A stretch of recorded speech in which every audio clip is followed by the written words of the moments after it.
হেৰি আছিলে আমাৰ বোৱালগুৰি গাঁও পঞ্চায়তৰ অফিচিয়েল যিটো আদৰণি অনুষ্ঠান আজি প্ৰগ্ৰাম আছিলে ৰাইজৰ সহযোগত অফিচৰ কৰ্মচাৰীসকলে আমাক আদৰণি অনুষ্ঠানৰ আয়োজন কৰিছিলে। ইয়াত আহিও বহুত ভাল লাগিছে, যিহেতু ইমান মৰম ৰাইজে দিছে, ভাল লাগিছে বহুত সঁচাকৈ।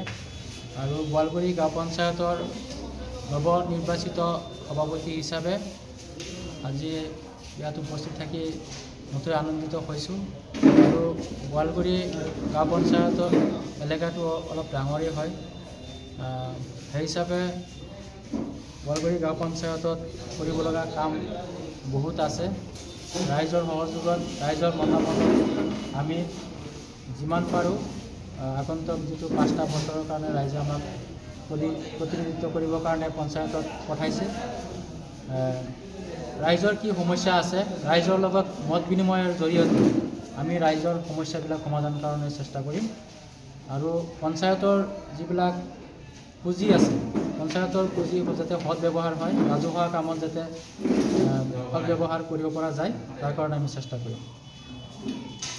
এতিয়া স্থানীয় ৰাইজক কি আহ্বান জনাব আপুনি? স্থানীয় ৰাইজক মই এটাই আহ্বান আৰু অনুৰোধ জনাম, যাতে আমাৰ যিকেইজন প্ৰতিনিধি গঠিত বোৱালগুৰি গাঁও পঞ্চায়ত গঠিত হৈছে, তেওঁলোকৰ লগত সকলো যাতে সহযোগ কৰে, যিকোনো কামত যাতে সহযোগ কৰে, ৰাস্তা ঘাটৰ কামেই হওক বা যিকোনো আঁচনিৰ কাম হওক, আমি কামবিলাক কেনেকৈ কৰি আছোঁ ৰাইজে যাতে আমাৰ নজৰ ৰাখে, কামবিলাক কেনেকৈ কৰিব লাগিব পৰামৰ্শ দিয়ে।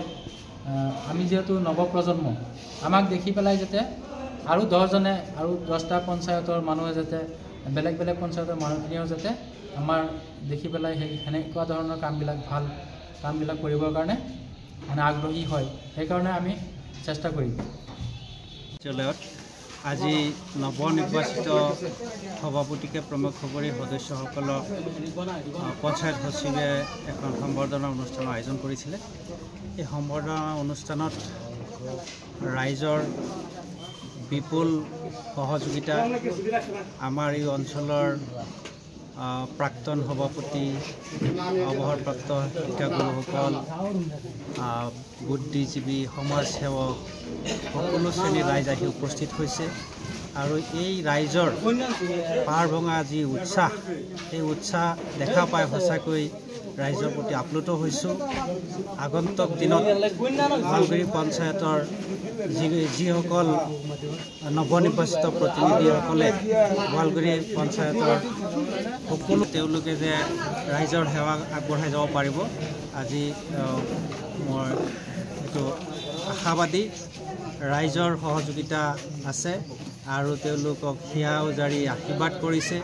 অৱসৰপ্ৰাপ্ত শিক্ষাগুৰুসকলে তেওঁলোকক সকলো ক্ষেত্ৰতে সহায় সহযোগ কৰিব বুলি তেওঁলোকে প্ৰতিশ্ৰুতি প্ৰদান কৰিছে।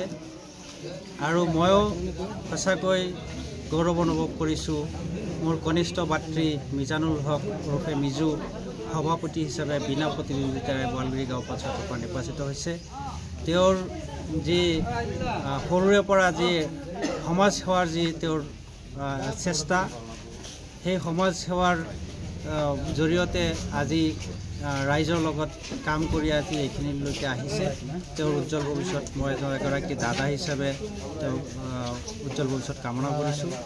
অনাগত দিনত ৰাইজৰ যে তেওঁ মৰম স্নেহ বুটলিবলৈ সক্ষম হ'ব, তাত কোনো সন্দেহ নাই।